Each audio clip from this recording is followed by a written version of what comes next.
小儿咳嗽呢，可以分为干咳还有湿咳。那么干咳的时候，可能表示咳嗽没有痰，但有的时候干咳没有痰的时候，只不过是痰比较粘稠，它咳不出来。像孩子小的时候，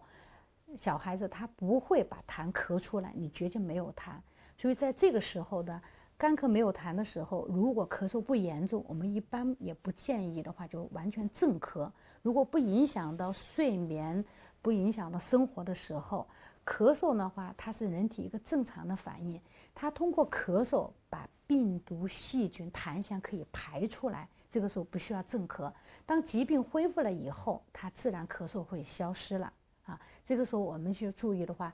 注意休息、睡眠，可以多喝一些水，干咳的啊，多喝食物的话，吃上一些清淡的、容易消化的食物就可以，